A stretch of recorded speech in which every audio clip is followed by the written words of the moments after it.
Commander, I've got Admiral Anderson on the QEC. Patching him through to you now. Shepard. Admiral, how you holding up? Day by day, Commander. Yeah. Hackett sent me a message about this apartment. I want you to have it. Take it off my hands. Are you serious? You need a place that's yours. Somewhere to recharge, clear your head. Kaylee wanted us to settle down there. Thing is, the longer I'm on Earth, the less I want to leave. And I want as few loose ends out there as possible. Like I said, you'd be doing me a favor.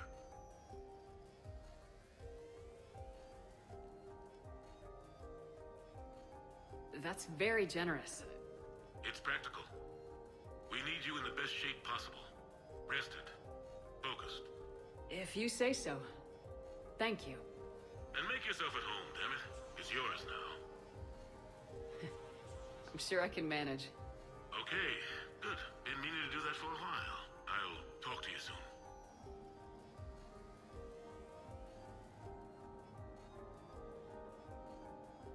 Be careful out there, Anderson. You too, Shepard.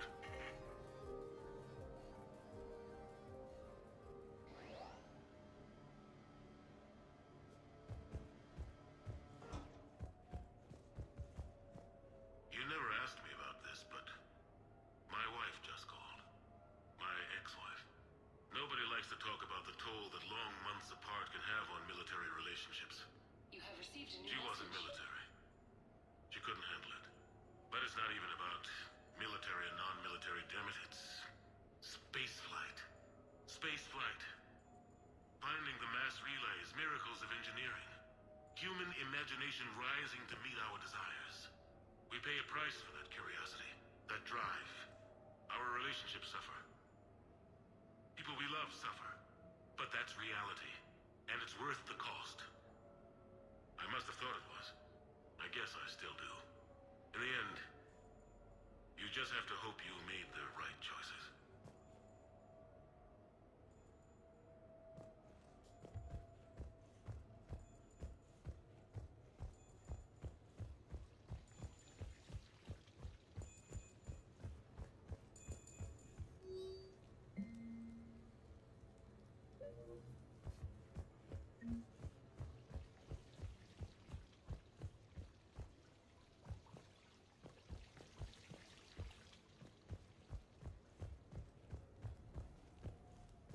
The Normandy?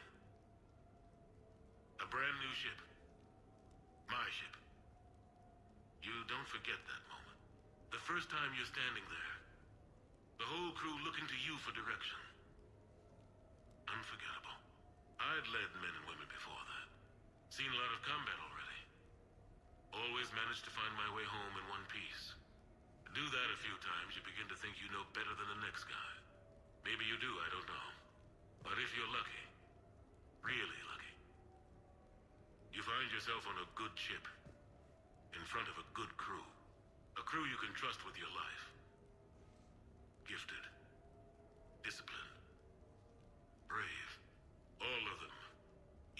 set sail into the endless black ocean. I still remember my XO asking what my orders were. Shepard, I said, let's see what we can find.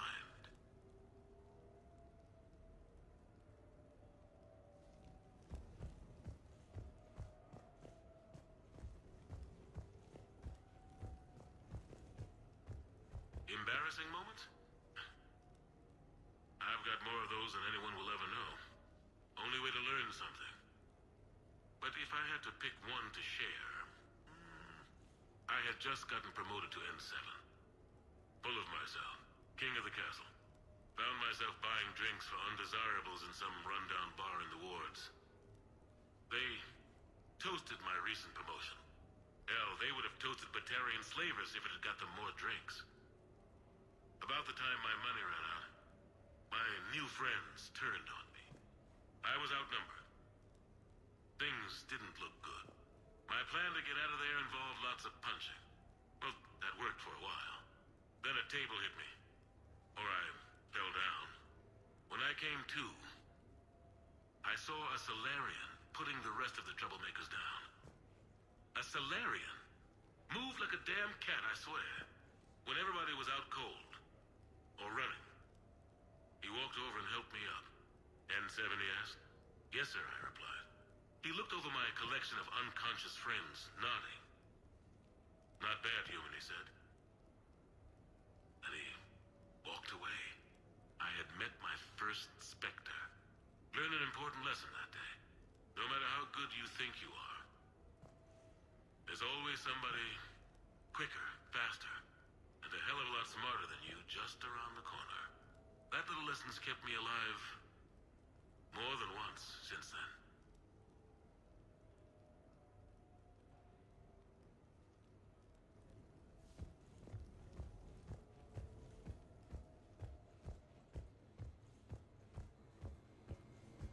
Sure, I can talk about Commander Shepard. Big topic. There's been a lot written about the Commander, but most of it isn't true. People are quick to judge. They don't know the whole story. I don't even know the whole story. But I know the woman. Worked with her. Fought with her. Trust her with my life. Shepard's had some rough patches. Who of us hasn't? She's been forced to fight a lot of battles alone. God only knows how she got out of some of that. Makes your head spin. Thing is, you never heard a complaint. Never once got, no sir, I can't do that. She never hesitated. Few people know what Shepard's been through. I'd like to think I come pretty close. And I worry sometimes she forgets. There's a whole bunch of people who lose sleep over her getting back home. Maybe it doesn't need to be said. Maybe we're too dumb to say it. Soldiers like the Commander are rare. Women like Shepard, even more rare.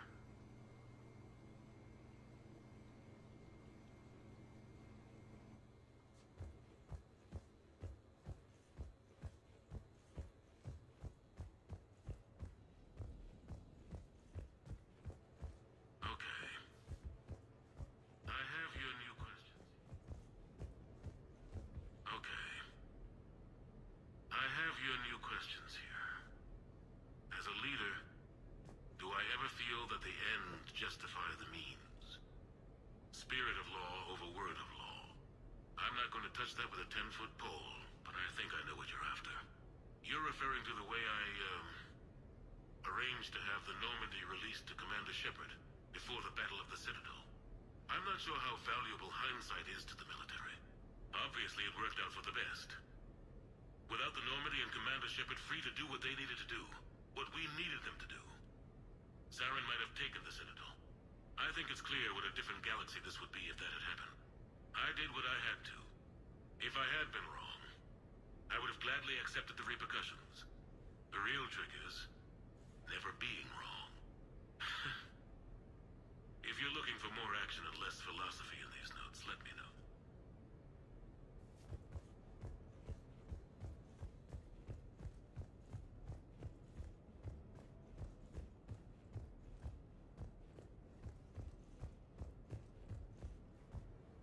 You asked me to talk about the SSV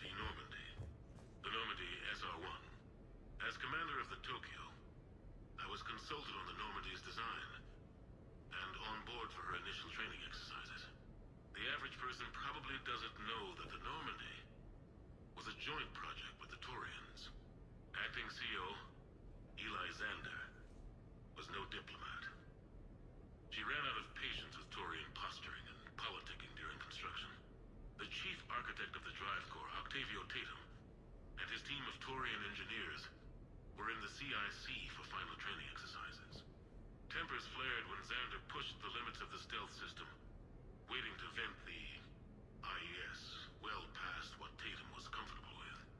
I tried to calm the situation, but it still ended with the Turian scientist in shackles and a human Turian fistfight at Cora's den later. Funny now, when I first laid eyes on the Normandy, she was the most beautiful thing I'd ever seen. Day after that training run, Admiral Wright found me on the bridge. She's yours, he said. Can't trust her to Xander. Send me a list of crew from the Tokyo you'd like, and prep for your first mission. Short command thanks to Saren. Still, one of the highlights of a long career.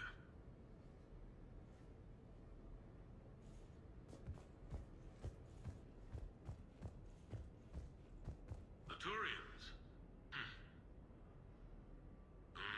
Well, I might not always see eye to eye with the politics and the individual, but I have a great respect for the Turian military. Any Alliance soldier lucky enough to take part in their training programs will certainly be better for it. Their precision, skill, and discipline come together in a way that's second to none. Not that I'm faulting our own people or training. It's just that after fighting Turians in the First Contact War, years later, I had the opportunity to observe and train on Palaven. It was a turning point for me, and I would encourage any soldier to try it. It's a unique experience to put yourself in the squad of a Turian commander. My commander was an uncompromising bastard named Bartix Oryx. If you can find him, just ask how the platoon I commanded was trounced in his strategy game. Humbling. But I've used what I learned that day many times. The xenophobes will have their say, but I think it's vital that we do more of this kind of cross-species training. There you go. And if you do find General Oryx, let me know. I owe him money.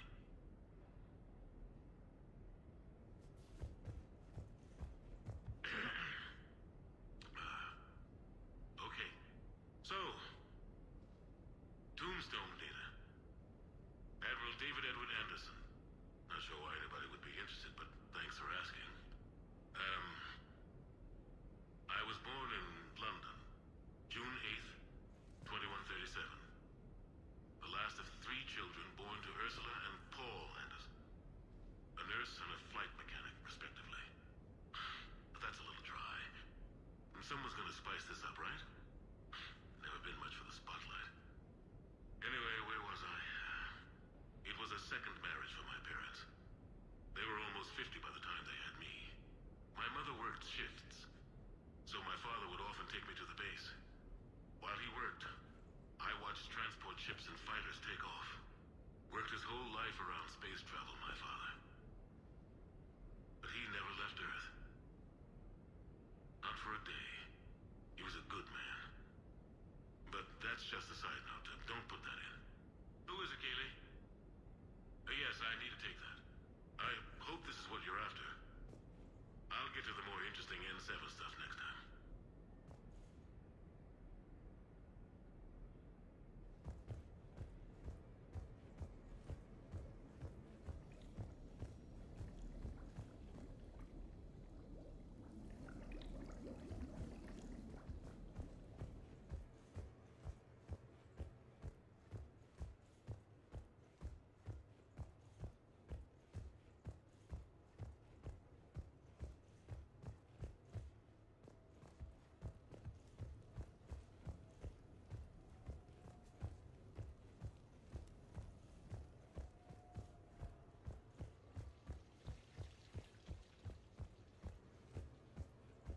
No, it's fine.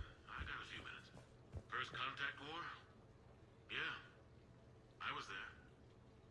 My first real combat. First for a lot of us. I remember one night early in the war, strapped to my seat as our transport approached the LZ. Everyone was dead silent. Just the sound of breathing. Good men. I trained with all of them. We were always joking and horsing around, but not this time. Just the rattle of the shuttle. And that heavy breathing. Everyone was thinking the same thing. We're off to fight alien invaders. Aliens.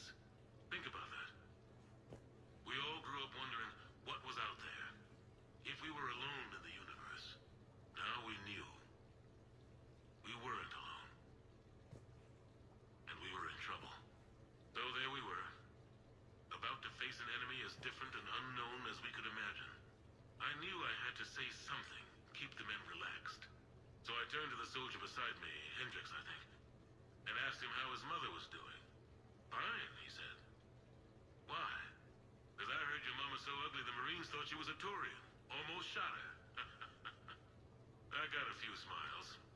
Then Hendricks turned to me and said, "Hell, Anderson, I heard it was a picture of your mama that started this goddamn war in the first place. Scared the Taurians shitless." Everyone had a good laugh at that. And the boys fought great that night. Sometimes that's all it takes. A joke, a pat on the back.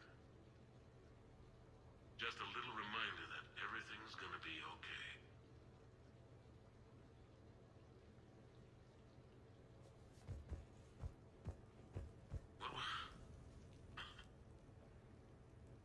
What was I talking about? Early days, right? People ask why I joined the military. Everyone talks about honor, duty, sure. But that's never the whole truth. It's 100 little things that add up to commitment. I joined because of a dog. Yeah, a dog. This patchy, mean son of a bitch that used to bark at me every day on my way to school. He'd snarl and I'd start running. Scared the hell out of me. I was just a kid. I remember being in a bad mood one morning. Angry, I can't recall why. When that dog started in on me, I snapped. Started barking right back. We both kept at it until we had nothing left.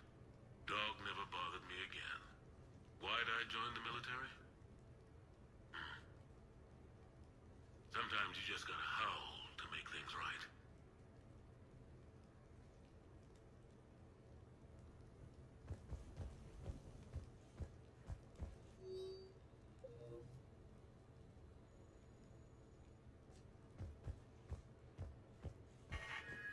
A few months ago, I had a chance to sit down with one of Earth's most decorated soldiers, Admiral David Anderson. He was kind enough to answer my questions and talk about his career. Today, the Admiral is on Earth, leading the defense of our home against the Reapers. We have no communication with him or any soldiers on Earth, but we can't forget what they're doing for us. Tonight's show is dedicated to all of the soldiers out there, fighting and dying to keep us safe. Admiral Anderson, today marks the 30th anniversary of the N7 program. Can you describe your first day of training in this now famous program? The Interplanetary Combatives Training Program is all business from day one. How so? We're given basic gear, then separated and stranded on an asteroid with no nav data. The test ends when the last person runs out of oxygen. Sounds daunting. What happens to the ones who run out of air first? Out of the program. The best N7s can survive alone, but work together to survive even longer. That's very impressive, Admiral. Deep space survival training.